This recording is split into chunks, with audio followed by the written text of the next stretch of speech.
basically, I don't think there's a right answer for anybody. And I think you have to make the best decisions you can. And I love the first bit of asparagus. But also, like, if you're going to buy asparagus in January because you want it, do that. That's better than buying, like, a TV dinner. And that is better. You know, a TV dinner shared with a family around, like, watching a movie together is better than, like, wolfing chips alone in your car.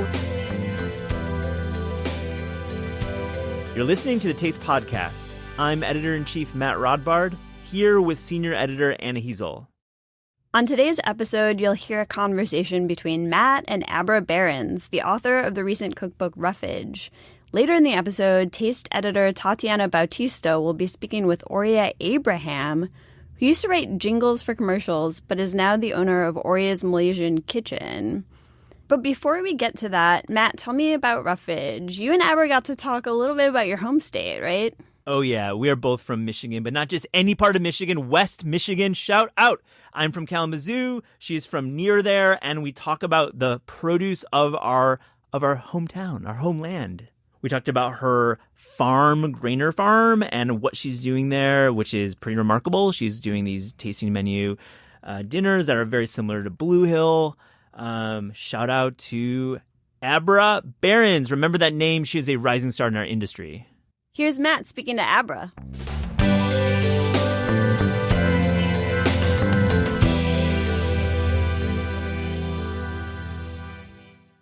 Abra Berens, welcome to the Taste Podcast. Thank you. Thank you so much for having me. I had to have you in because we're both West Michiganders. Michiganders. I was going to say we're Michiganders. I butchered that shit. Okay. I am a Michigander, but we grew up in West Michigan. Yes. Yeah, it's amazing how sort of small world it is. Small world, but I wanted to ask you, okay, like this is our time right now to like really shout out the food in West Michigan because I feel like Detroit gets a lot of shine, Northern Michigan gets a bit, but we, you know, where we are from is farmland and it's some of the most beautiful produce in the world. Yeah, I mean, it always blows people's mind to find out that Michigan is the second most agriculturally diverse state in the nation. But it's really true, and especially along the west side because we get that the protection from the lake. So it's fruit belt, lots of vegetables, also enough flat land to do grains and things like that. So there's it's grains everything. There too. I saw you were just at Virtue. Yeah. The cider there too is definitely. I think in America, it's maybe Washington State has some great ciders too, but West Michigan has some beautiful ciders. Yeah, I think that Greg, who, you know, his family owned Goose Island in Chicago, he really wanted to kind of, you know, he's tasted ciders from all around the world and wanted to do it. So yeah, it's such a cool thing that those kind of world-class things are cropping up in the mitten. And you are working at Grainer Farms? Is that what you say? Grainer? Yeah, Grainer. Grainer Farms. And I looked at the reservations to book, and they're like filling up like months in advance. Yeah. What is happening at this farm? Yeah. It's amazing. So Grainer is, we're a certified organic vegetable farm, and we also are growing a small grain program. So lots of wheat, rye, some barley, and some kernza, a little bit of spelt, things like that. And what I started there, they've been farming since 2009, and I started in 2017 to do dinners on our farm. So people arrive. It's a really small, intimate room. It's about 24 people right now. We are going to work on a larger space, but it's not. We're not there yet. So 24 people, they arrive. They do a guided tour of the farm with either our farm manager, Katie Burdett, or the owner of the farm, or our property manager, Wesley Reith. And then they land back in our farmhouse, and we do a 7-course meal that is based exclusively around the produce that we're growing. So we'll bring in meats and cheeses and things like that from the region. But, you know, it's never really like coconut mahi-mahi. No, and it runs May through August or September typically? No, all the way through the end of March. Oh. Yeah. So, and that's a big thing about Midwestern food scene that I think is underlauded is that it is easier to eat in the winter than people think. We were serving our produce through all of our dinners. So that's a combination of storage crops like carrots and potatoes that are in cold storage, and also preserved things, you know, things in the freezer, pickled and fermented. But then also we have 4 hoop houses that protect the greens. So we had fresh arugula and spinach until the polar vortex, and then that killed the arugula. But the spinach was kicking until 2 weeks ago. So you're really not struggling. And what are some of the dishes that you're making? I just want to kind of call out some of your own culinary talents. Yeah, so every menu is different. We've never repeated a menu.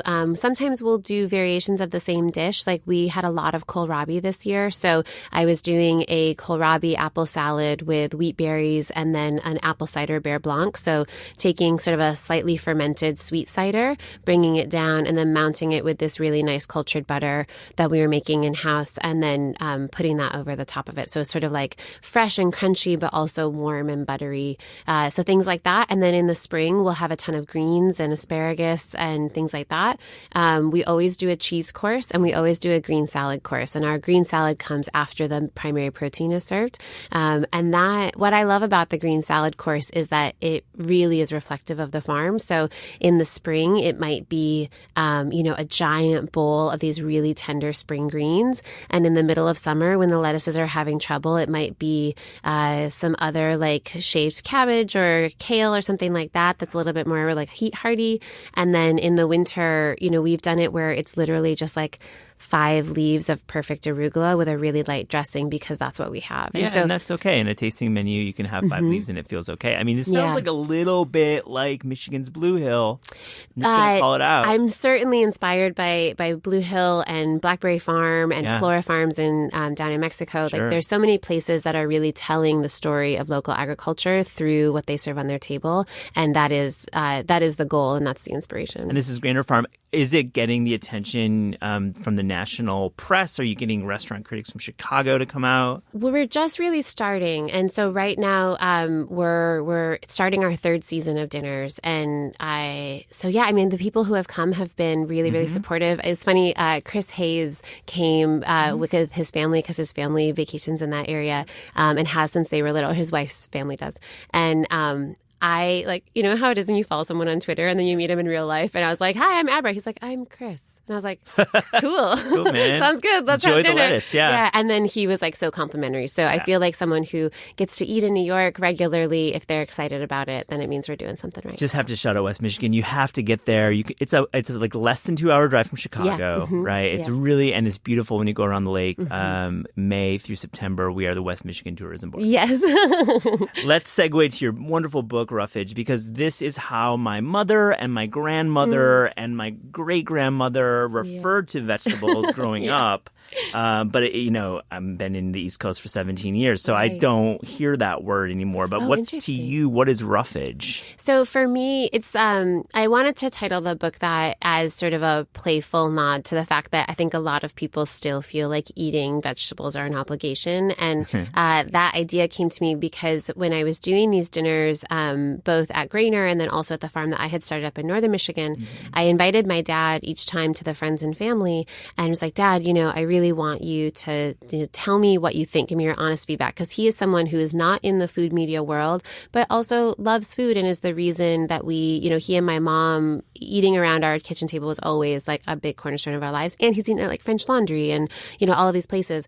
So the very first meal he came to, I was like, "Dad, what did you think?" And he's like, "Well, Abra, it was a very good meal. It's a lot of vegetables." And I was like, "Well, we're a vegetable farm, Dad." Yeah. And then he was like, "Well, it's a lot of roughage. Maybe you could serve some bread." And so Wow. And I was like, that is the most exactly what I was hoping to get from him. So it was sort of always a play on that idea that, it's seen as drudgery, but I don't feel like eating vegetables is drudgery. And in fact, I think it's a celebration. What can we learn from a chef and a farmer? I mean, I know that's a little broad, but I think it's specific because a lot of vegetable books are written by dietitians, they're written by journalists, they're written by producers who maybe aren't working on the farm and certainly not chefs. But what can we learn about vegetables? I think that the way I see it is both as a farmer and as a chef, I spend a good deal of time with them. And I should say, too, I am no longer farming. Our farm is managed by a woman named Katie Burdett. And so, but I spent about 3 years full-time farming up in northern Michigan. And so you're looking at them and handling them day in and day out for more than 8 hours a day. And then you go home and have them for dinner. So I think that what I took away from farming and what I hope to share with people in this book is how to read the landscape of the the vegetable. So like the best example I have is lettuces, like head lettuce. Lettuce does not like it when it's hot. So in the middle of summer, when you get those like highs of 80 and 90, the plant is feeling stressed. And so it's going to try to go to seed, which is called bolting. And so what happens is that the entire head of lettuce kind of stands up in this way, and it gets a little bit more conical. And that is it preparing to send up its flower shoot to set seed. And what happens then too is that because the plant is trying to protect that seed, it gets more bitter because that's a plant's natural defense mechanism against pests. And so if you can get it in time, then you still have good greens. If you miss that window, you have these like really bitter greens. So as a farmer, I know what to look for. And as a chef, I know, oh, chicories are also a bitter green. And I love grilling those. I can probably grill this lettuce that would normally go to waste because it's not good for a Caesar salad or whatever, and give it new life in this other context. So articulate. And I think I wanted to ask you about CSAs because oftentimes with CSAs, you get these bitter greens that they look like they're supposed to be lush and sweet, but they're actually bitter. And you write in the book, you make the statement, CSA will make you a better cook. Like, let's talk about that a little bit. I think CSAs are wonderful things, but oftentimes it's difficult to unpack the box and think about how to make them. And I think that's exactly it. Unpacking the box is, I think, the first hurdle to it. And I think the reason that a CSA makes you a better cook, very similar to the amount of time farmers and chefs spend with vegetables, you too will spend a lot of time with vegetables because they keep showing up. And so I think the reason it makes you a better cook is there's an element of vegetable triage that happens where it's like, okay, I've got these really tender greens, I've got heartier greens, I've got a bunch of root stuff and some onions and garlic, for example. You're going to learn that the really tender greens don't last as long in your fridge. So maybe you have those the first night and then you start to realize like how to pace it throughout the week, which is, again, anytime you're spending more time with ingredients, you're going to become better equipped to wield them. And then also, I think that it's purely by necessity that, unless you're comfortable buying something just to throw it out, you're going to use it more. And so you will just have more opportunity to use things and be pushed outside of your comfort zone. I mean, the reference to CSA in this book is in the kohlrabi chapter because that is the number one vegetable that people are like, what do I do with this alien that just showed up in my kitchen? And you get it a lot in CSAs. A lot. And because it's a great crop for a lot of growers because it is very cold hardy. You can plant it early, you can harvest it late. It tends to withstand the summer heat, all of those things. And so by virtue of being forced to use it, you will become better at using it and you'll get tired of it. And so you'll think of new ways to be using it, which is exactly the experience I had. So in the book, how are you breaking down kohlrabi? Because each chapter is a vegetable, which is a paradigm that's been used often in cookbooks. But I think you've been super successful in actually making me interested throughout into these vegetable chapters because I think it's very difficult. But I think you break it down with these beautiful illustrations, great photography. So let's talk about the kohlrabi chapter. Thank you. Yeah. So my plan for this book had been, in the Midwest, but I think in all regions, you really get the same ingredients year in and year out of your primary ingredients, the things that you're growing in that area. And so wanting to give people enough jumping off points for it to feel new and exciting each year.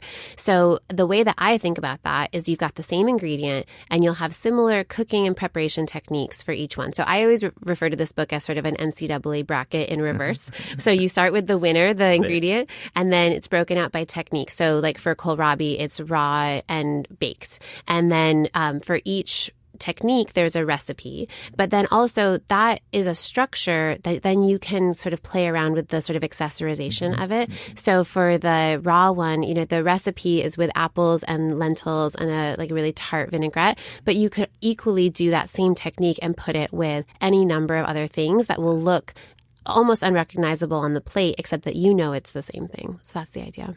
You clearly have a lot of experience in restaurant kitchens. You speak so fluently about cooking. And I wanted to go back to your time working at Zingerman's in Ann Arbor, a legendary deli and restaurant. I think I'd like Anari Weizenwig story, because that guy is kind of a legend. Oh, yeah. I mean, I think that the real magic of Zingerman's is the partnership between Ari Weizenwig and Paul Saginaw.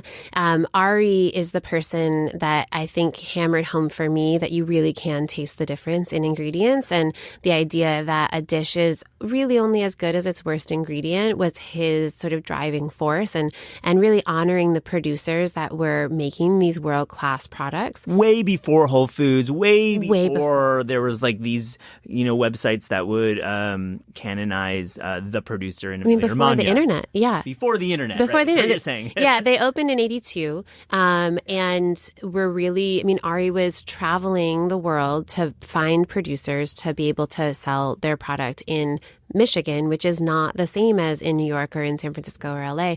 And so, yeah, that was really his sort of driving motivation. And then Paul his title is the chief spiritual officer at Zingerman's. And he is I believe the person who kind of owns the emotional quality of Zingerman's, the idea of servant leadership, of, as a manager, your job is to provide good customer service to your frontline staff so that then they can provide it to the guest. The idea of being the best part of someone's day. And I think for me there, I really, Zingerman's, I started working there when I was in college, and I stayed working afterwards. So I feel like Zingerman's was like my graduate school. And it was there that I realized the why and the how of what I wanted to do, of being a part of a small business and a food-based business. And the why was because of how much Zingerman's touched every employee's life as well as every customer's. But then the how was that I loved cooking, and I could use food to do that. Mm-hmm. And what kind of like tastings were you doing as employees there? Because just all of it every day. Yeah. That was the other thing that was sort of this like radical, transparency is a funny word right now, but you could open up absolutely anything on the shelves, like the $150 bottle of balsamic vinegar, taste it. Nothing was precious. And I think that is such a real and important thing about food, because it is a privilege to be able to eat. Mm-hmm. And so wanting to share that without any of the ceremony is maybe the wrong word, but without kind of standing on it in that way. Mm-hmm. And I think my favorite story that gets to this is somebody came into the deli one time, and I had only worked there for like a week or so. So I was very unsure of this like new system of like just give everything away. And this person came in clearly maybe having a rough time in life, a little bit down on their luck, and said, I'm diabetic and I need sugar right now, and I can't pay for this. And I was like, this person is lying. And Paul came over and just gave him a jar of Luza pear juice. I was like, here you go. Like, I hope things work out for you. Mm. And I was like, but how, what if he's lying? He's like, well, what if he is? He still needs it. Yeah. And we are in a place that we can afford to do that and to take care of your neighbor. And to do that with such ease and such grace was really a watershed moment. I love that story, because it is, they have a socialist bent there, but clearly it's a social democracy, too. Right. And it's like capitalist socialism, Capitalist socialism, true. I'm remarking the new phrase right now. But, and I think that that's true. Paul often says, like, earn as much money as you want. You have to, and cash is king. You have to run a financially solvent business so that you can do all of these other things. It's just, their stakeholders are different than shareholders. Capitalist with socialist souls. Yes. We'll say, because truly, if you walk into Zingerman's, it is one of the most expensive fine food shops in America. Yeah. It beats a lot of places, but it's not about margins there. They get the best stuff, and it's really what I rare. always said to people when I worked there is they would ask, like, why is this sandwich? I think now sandwiches are almost like $20. And I was like, well, I have full health insurance. Like, that's part of what you're paying for. And, you're paying for us to have a night crew that can come in and employ people who are getting back on their feet. And also, which makes it easier for me to make more food because I spend less time doing that deep clean that's such a part of all restaurant kitchens. So progressive. So where did you go after Zingerman's? Where did your career go? So I went to Ballymaloe, which is, I got really lucky for working at Zingerman's for a lot of reasons, one of which was that my chef, Roger Bowser, had done his externship at Ballymaloe House in the south of Ireland. And so I was thinking, like, I got into the Peace Corps. Maybe I want to do that. Maybe I want to go to cooking school. I don't know. And he said, well, if you want to continue in food, you should go to cooking school. There are some things we can't teach you in this very high volume specific business, but you also don't need, the long education. And so they connected me to Jarena. Jarena accepted me into her cooking school. And so I went to Ballymaloe from there.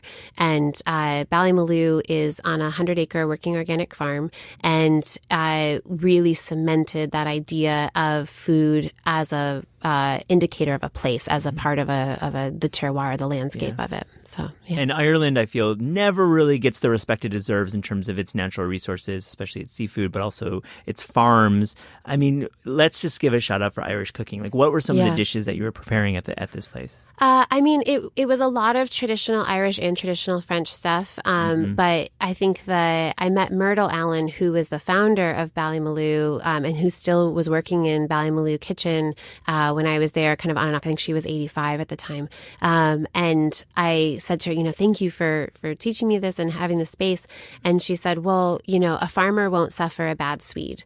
And a Swede is rutabaga. And so it was just about like how these people who eat very coarse foods like won't take a bad version of it. And there was just something so beautiful about that idea of really trying to reflect back what the farmers were growing and eating in this kind of refined way. I don't know if that answers your question, but that's... it's a good memory.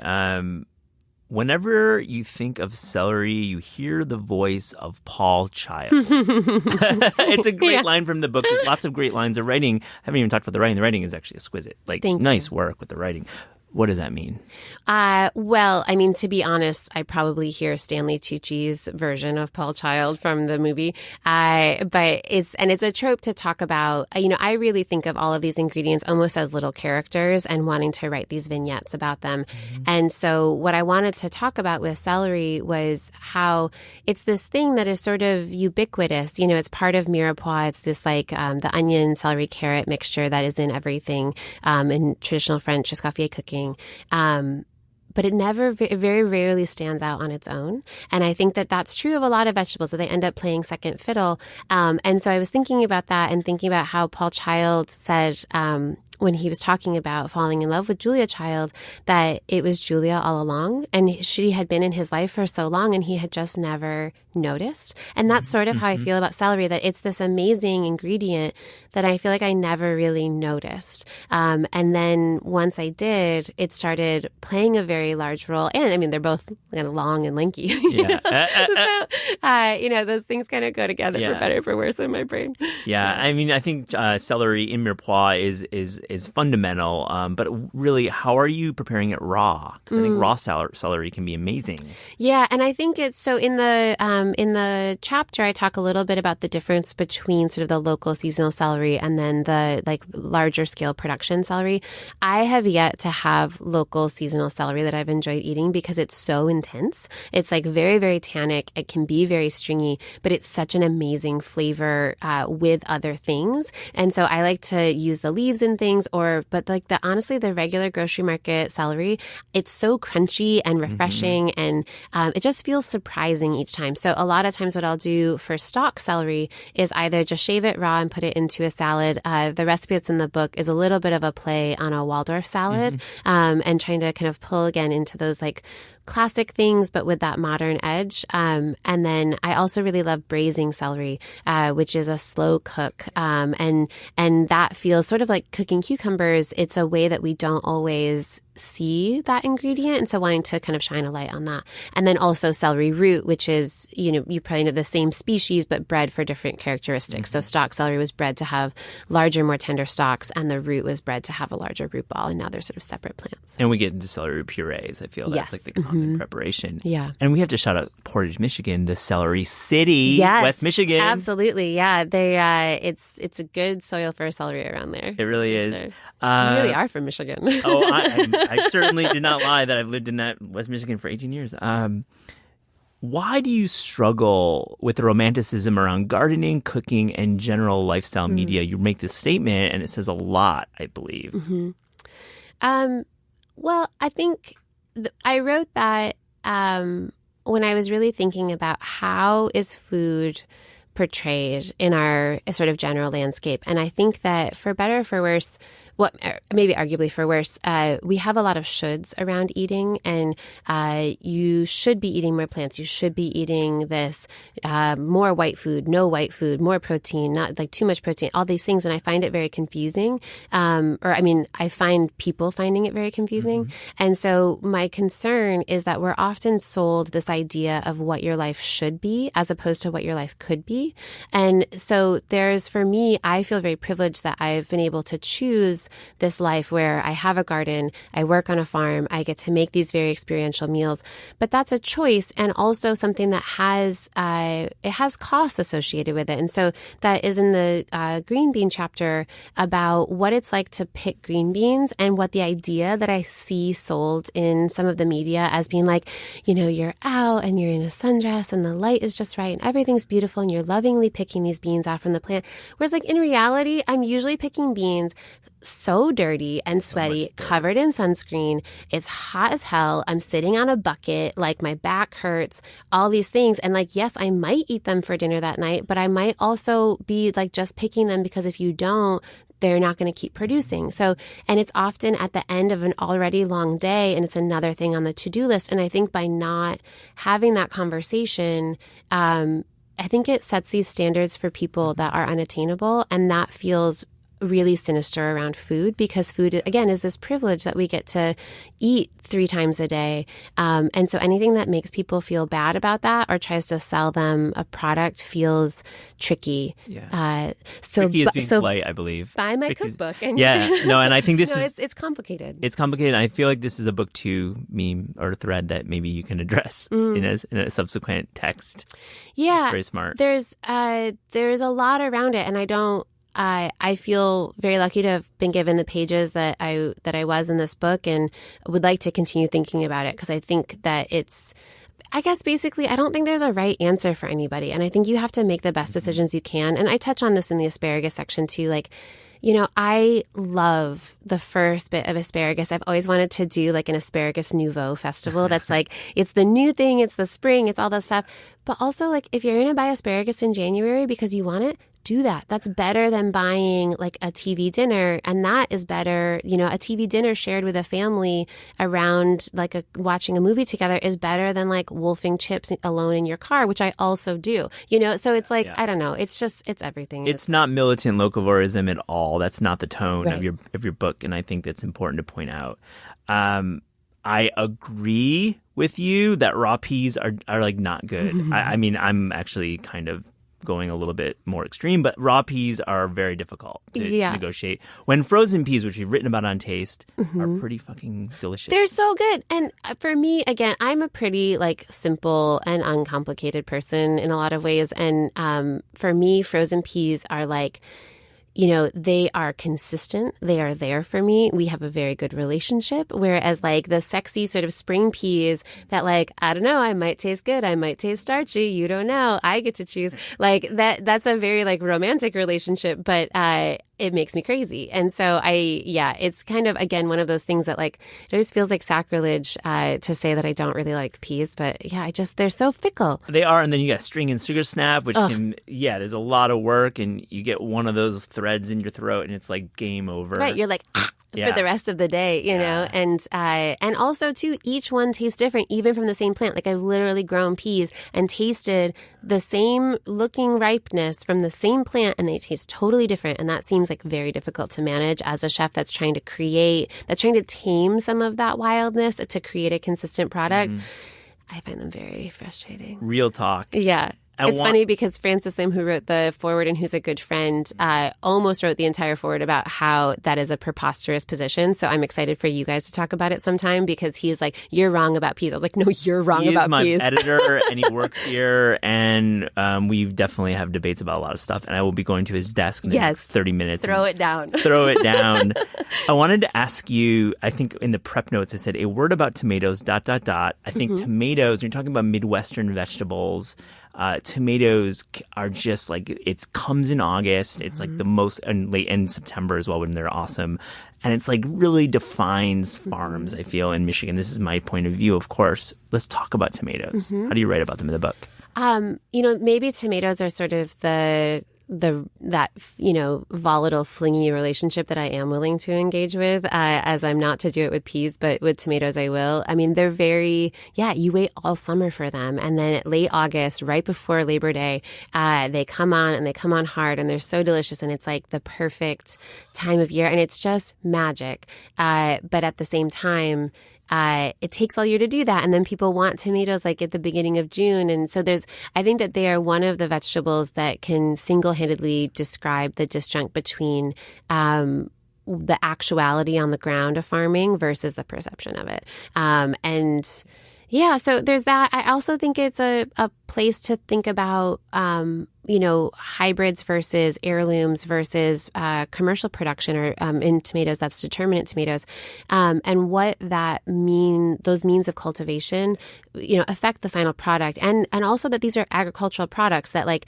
you can get a tomato from the same farmer. And if that farmer had, 2 different weeks at the farmer's market, if they had a tremendous amount of rain, the tomatoes are going to be more watery unless they picked them early.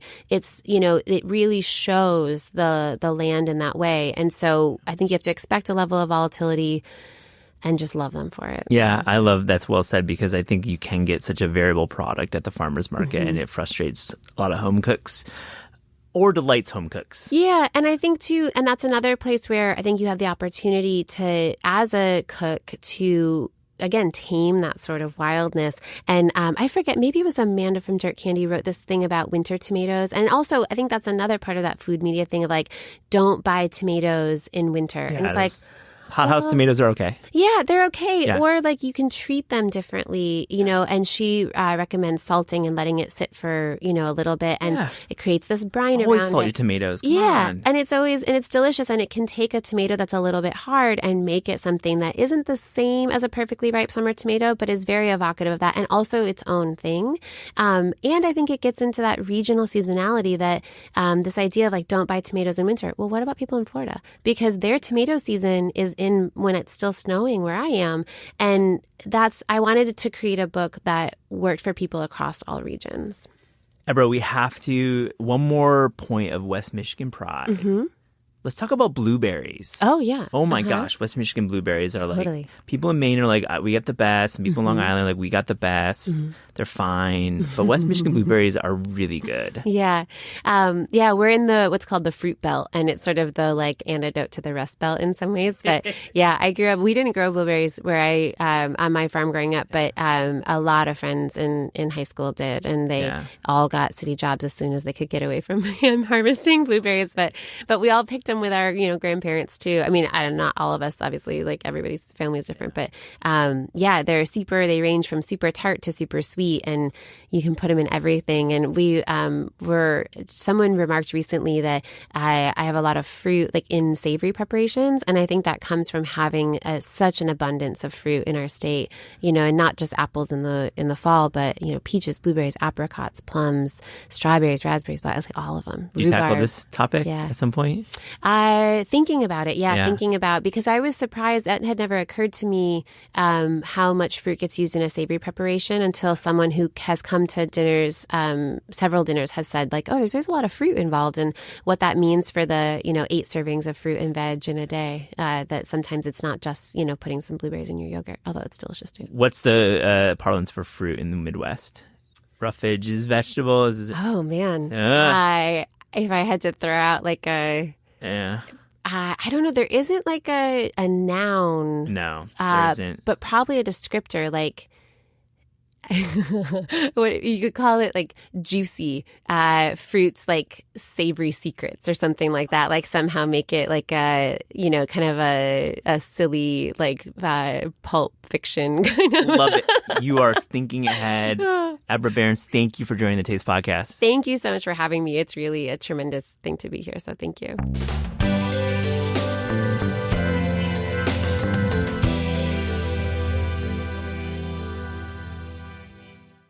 Here's Taste editor Tatiana Bautista in conversation with Auria Abraham of Auria's Malaysian Kitchen. Auria Abraham, welcome to the Taste Podcast. It's great to have you on. Thanks. I'm so excited to be here today. So you're the owner of Auria's Malaysian Kitchen, where you sell homemade sambal and kaya. Yes. And that's definitely a pivot from your previous career where you produced music for commercials. Yeah. So how'd you end up here? Okay, so I worked in jingles for a long time at a company called Crushing Music. They were, probably the best jingle house in the world at the time. We worked on everything from Pepsi and Coca-Cola to American Express, Chevrolet, Budweiser, all the biggest advertisers in the world. I moved along and started my own company in 2005. In 2008, I had a baby. I had my daughter. And, if you've worked in the ad business, it requires 150% of your life. It really did. Our clients, we took them out at night. We hung out with them on the weekends. We did things with them on vacation. It really takes all of your life. And after I had my baby, I found myself sort of resisting giving so much of myself to that, especially since I became a mother later in life. Didn't really enjoy every part of that as I had done before. At age 40, one of my clients, a young client of mine, a producer at an ad agency, said, I want to go to a pole dancing class. Let's go. So, one evening, my baby's at home with my husband. I'm spinning around a pole in 6-inch heels, and I'm thinking to myself, I cannot do this. So let me find something else to do. So when I had that realization, it was hard, and I didn't know what else to do. And my husband said, do food. You've cooked your whole entire life. And I didn't know what do food meant, but I started considering it, and I started thinking about it. And, fast forward a bunch of years later, Auria's Malaysian Kitchen came about. Right. And so before you started Auria's Malaysian Kitchen, you were running your own supper club where you cooked Malaysian food. Yes. So what was that like? Oh, that was so much fun. So again, back to my husband, I was sort of despondently wondering how to start a food business and trying to figure out what that meant for me and how it would fit in my life. And one Friday afternoon, he came over to me and he said, here's this guy. His name's Josh Bernstein. He writes for the New York Press and he takes people on food adventures. Here's his email address. Write to him and tell him what you do. And it kind of rolled my eyes and I thought, I'm going to write to him and nothing's going to happen. I emailed him and said, I'm a Malaysian woman. I learned to cook in my mom's kitchen. I'm thinking about starting a food business, but I have no idea how. And he emailed me right back and said, call me on Monday. And so that's how it started. I called him on Monday. We chatted on the phone. He said, can you have people in your house for dinner? And I said, I sure can. How many? I said, maybe 12. He said, great, pick a date. We'll sell tickets. It'll be BYOB. You'll send me a menu. I'll bring 12 people to your house for dinner. And so it was April 2012. And every day leading up to the event, he would email me and say, can I bring 2 more people? Oh, I have 3 friends in from out of town. By the end of the day, we fed 21 people in our home. And it was nerve-wracking because it was the first time in my life somebody paid me to cook. I'd never been paid to cook before. And that's how the whole supper club thing came about. We had a great time. And what did I cook? I cooked things that I remember my mom cooking when she had parties at home in Malaysia. It was the shrimp sambal, giant jumbo shrimp in a spicy sambal, ghee rice, which mom always made for special occasions, and a dal, which is very unique style of dal, unique to Malaysia. And dessert, we had banana pudding that is steamed in banana leaves. And a lot of alcohol, and we all had a great time. Before you were having these supper clubs, Yeah. were you always entertaining at home? Or, what sort of experience did you have in cooking this meal for 20 people, if any? Well, I had never cooked this meal for 20 people. Yeah, that's true.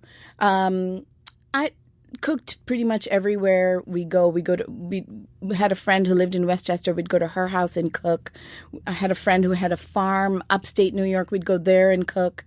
Cooking at people's homes on the West Coast, in Puerto Rico and in Europe and everywhere, but never for 20 people in my home. It was hard even to seat them. But I think having been in my mom's kitchen and seen her do it, Mom and Dad used to throw huge parties, Christmas and birthdays and things like that. It came together pretty well. Over time, I've had to learn how to scale up recipes. For an event at Bryant Park, I cooked beef rendang for 2,000 people. Oh my God. And, not in your own kitchen, I'm assuming. No, not in my own kitchen. But over time, you learn,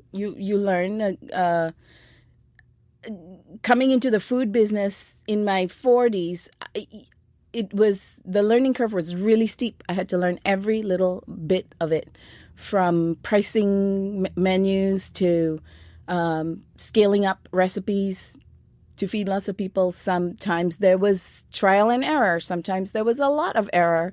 But everything, goes into the sort of learning how to operate in a commercial kitchen. Right. And so how did you make that change from starting with supper clubs to having your own company? Okay, so it was maybe the coldest part of winter, and I was so missing back home, so missing the tropics and the spicy food and everything. I decided to make a jar of my mom's sambal belacan, which is sambal made with fermented shrimp paste. So I made a jar of it. It was a 12-ounce jar, and I was so proud of myself. And I looked at it and I said, that's a huge jar. Back home in Malaysia, we never make that amount, like the peanut butter jar, giant 12-ounce jar. And I socked it away in my fridge thinking, I'm going to have sambal for weeks. A week later, it was gone. And I sort of had to explain to my husband, who's born and raised in Massachusetts, that it's a condiment and it's not like, the main part of the meal. And then it dawned on me, you know what, I'm going to have to make a lot more sambal. And the more I thought of it, it became bigger and bigger in my mind. It was like, I'm going to have to make a lot more sambal. And now we make it in an 80-gallon tilt braiser in a commercial kitchen. So that was the first product that we launched. I knew how to make it. Obviously, I had to get it tested at a lab. I had to figure out how to make it shelf stable without adding any preservatives, exactly the way mom makes at home. Because what mom puts chemicals in their food in the kitchen at home for her kids? None. So I had to learn how to make that recipe shelf stable. And that's how I started selling the jars of sambal. And so beyond sambal, you're also selling kaya now. Yes. So tell me a little bit more about that. Okay, so I had the red sambal, which is interesting, right? Because it's flavored with fermented shrimp paste. And I think fermented shrimp paste is an interesting ingredient for the Western market. There are some people who absolutely love it when they get a whiff of it or a taste of it. And then there are other people who just cannot stand the smell of it, right? It is kind of funky smelling. One day, this is pre-sambal, pre-Auria's Malaysian Kitchen. I was just cooking for us at home. And I had dry roasted some belacan, fermented shrimp paste in a frying pan. My husband came running downstairs. He goes, did the cat pee in the microwave? That's really how bad it smells, but it tastes really good. It's like fish sauce, but imagine fish sauce intensified by 1,000%. That's fermented shrimp paste. So with that out in the market, I decided to launch a second sambal, which is flavored with makrut lime leaves. Much gentler, friendlier, Southeast Asian, gorgeous flavor, aromatic, floral, herby, and very accessible to everyone here. Why? Because if you've ever been to a Thai restaurant and you've had Thai green curry, that's the flavor that's in there. So people eat that green sambal, and it was an instant hit. It outsells everything that I make. And so I went home to Malaysia, and now I'm thinking, well, what else am I missing from home that I would like to be able to get here? Because if I'm missing it, somebody else is missing it. And if it's good enough for me to miss, somebody who hasn't experienced it is going to enjoy eating it. And the answer was kaya. So I went home to Malaysia.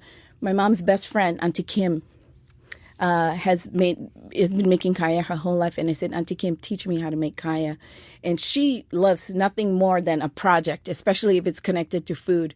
The next day she showed up at my mom's house with eggs and coconut milk and sugar. And she was like in the kitchen and, taught me exactly how to make it.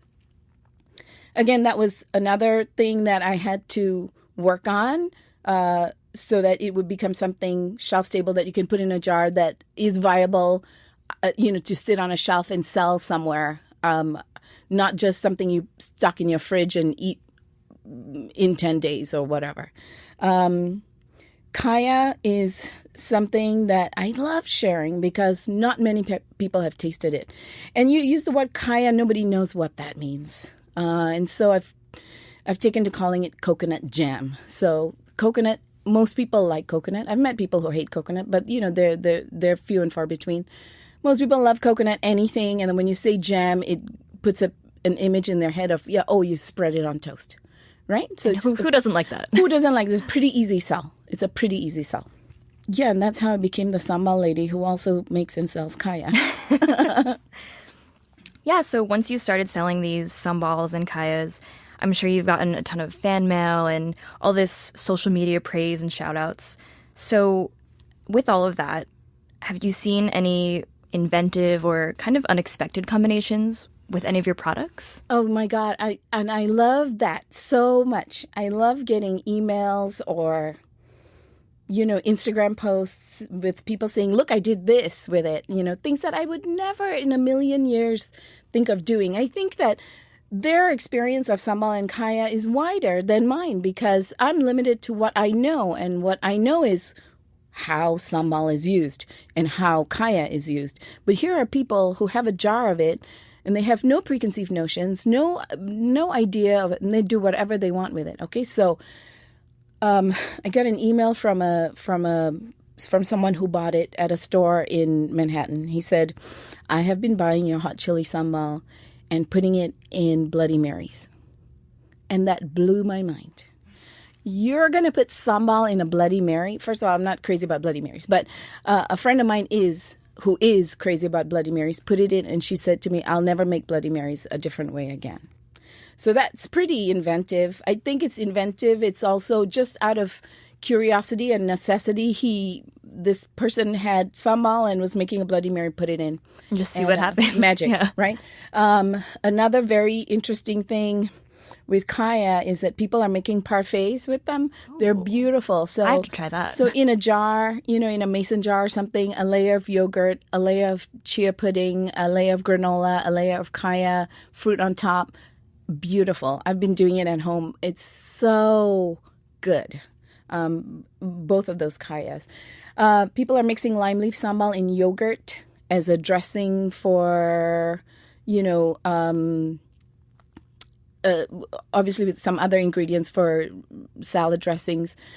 A friend of mine who is in her early 80s and still runs marathons and is always looking for healthy snacks, she mixes it into yogurt and just eats that as a snack. She said, why does yogurt always have to be sweet? We could have savory yogurt snacks. And that's that. And then the latest one was, I got an email from someone from the Midwest and he said, my wife made a chicken stew and she put the pandan kaya and it was great. And I was cringing. I was like, oh my goodness, that's not what it's for. And I couldn't even imagine how it would be. I felt like I had failed to them and not made it clear that you were supposed to put it on toast or pancakes or waffles or ice cream. Last week, somebody else emailed me and said I had made a curry and it was slightly too spicy and I put pandan kaya in it and it made it amazing. And so this is the second time now we're hearing about kaya in a savory dish, chicken stew, and now in a curry. And I said, oh, I wish I was there to taste it. And he said, it was brilliant. So I have decided I'm not going to sort of limit how people, instead I'm just going to enjoy everything that comes about with folks using sambal and kaya in as many different ways as they can. Why say, oh, it's for this one purpose, and so you're going to use it for this one purpose? Use it any old way you want. I think that they're far more creative with it than I could personally be. Yeah. Yeah, I really want to try that parfait, and I'm really so interested in putting it in savory foods. Yeah, I think I'm going to try that too. He said the curry was too spicy, and so I'm going to make a really spicy curry, which is how I like it, and then put a jar of kaya on the table for anybody else who, yeah. Yeah, it's think of it maybe more as a super concentrated coconut milk or something like that. Yes, yeah. And so I was thinking about it. It makes actually total sense because coconut milk goes in curry, and there's coconut milk. Sugar fights the heat, right, or evens out that heat. And pandan in the East is used in savory dishes as much as it is used in desserts. Yeah, and sweet you wrap things. your chicken in it. That's right. All You wrap that, chicken in it and fry it, and So none of those flavors go against being in a savory dish. So I can imagine it probably adds flavor and layers of flavor to a curry dish or a stew or something like that. Yeah, definitely. So from everything you've told me, it seems like you've been sort of this ambassador for Malaysian cuisine in New York. But in doing that, are there any misconceptions that you've had to clear up? Okay, so I think there are a number of Malaysian food ambassadors. Here in New York, there's Kiopang at Kopitiam, which is an incredible homage to the coffee culture in Malaysia, coffee shop culture in Malaysia. But as far as preconceived notions, it's interesting because I don't think there's enough Malaysian food or that enough people know about Malaysian food for there to be a preconceived notion. Do you know what I'm saying? Mm-hmm. It's like when you say people have racial stereotypes, people don't know who Malaysians are, so they haven't formed any stereotypes. It's the same with food. But when people come across Malaysian food or when they have the opportunity to taste it, the first question they ask is, what is Malaysian food? And I think most people are looking for a one-line answer, a quick answer, and there really isn't one. There really isn't a quick answer. People say, is it Chinese food? Well, yes, there is a huge Chinese population in Malaysia, but no, it's not Chinese food. Is it Thai food? Well, yes, we share a border with Thailand, and we use a lot of similar ingredients, the lemongrass, the fresh turmeric, the galangal. But no, it's not Thai food. Is it Indian food? Yeah, well, yes, but no. So Malaysian food really is centuries of commingling of cultures. The Chinese came from China in the 1500s for mining opportunities. The Indians came for trading and, plantation work. And we were occupied by the Portuguese, the Dutch, and the British. And so put all those cultures in one pot, and that's Malaysian food. It's centuries of commingling of these cultures, sharing ingredients, sharing cooking techniques, sharing different flavor profiles, putting it all together. That's Malaysian food. There isn't a quick and easy answer. You actually have to sit and experience it to kind of understand how it is different from everything else. Malaysia is the one nation in Asia that is a melting pot of cultures, going back to the 1500s. Before the Pilgrims landed at Plymouth Rock, 100 years before the Pilgrims landed at Plymouth Rock, Malaysia was a land of opportunity and immigration and, trading. Merchants were all landing there and creating this thing. And Malaysian cuisine is the outcome of that. Centuries of people cooking together, learning how to cook together. I like to say it's the best of Asia on one plate. I mean, we did get sambal and kaya out of that. Right. So, So apart from when you're doing this work to make these sambal and kaya, what else are you cooking at home? I cook everything. I love to cook. My husband says I make the best damn Thanksgiving meal he's ever had. Super moist turkey with crispy skin and cranberry relish from scratch and really good size. So I cook pretty much everything. Some of my Western dishes colored with my Asian way of cooking, 100%. But I think that only makes it better. That sounds great. Yeah. So for example, my cranberry relish has shallots and crushed red peppers and ginger in it. Like that. A little bit of Southeast Asian influence creeps into everything that I do. And, I know when to go all out with it and when to pull it back. For example, we're talking about Thanksgiving turkey. I'm so true blue with that Thanksgiving turkey because your house has to smell a certain way when you're making Thanksgiving turkey. It can't smell like a Malaysian restaurant when you're making things. It's got to smell like Thanksgiving. Do Malaysians cook with turkey? Yes. Okay. Yes. Again, going back to the British and the Portuguese influence, my mom made a turkey for Christmas every year. Yeah. Isn't that interesting? Yeah, I didn't know that. And shepherd's pie. Weird. Isn't that weird? Well, I guess you could put kaya on it. I don't know. That might have upset some people. Yeah, sambal and shepherd's pie actually would be good. So what else is in store for you? Any future TV jingles about kaya toast we can expect? You know, I'm thinking of approaching my boss. My boss, the man that I worked for in jingles, his name's Joey Levine. He wrote tons of huge jingles over the years. He wrote Sometimes You Feel Like a Nut, Sometimes You Don't. He is the man with the lyrics. He can write about anything. I'm considering approaching him and saying, write a jingle for me. I'm just worried that it will come back and be like, so hilarious that I won't be able to use it because he has a very, very deep sense of humor. A jingle, that would be a good thing. Yeah, I'll be on the lookout for that. Well, all of this sounds really amazing. Thank you so much for coming on to the Taste Podcast. Thanks for having me. It's been a pleasure.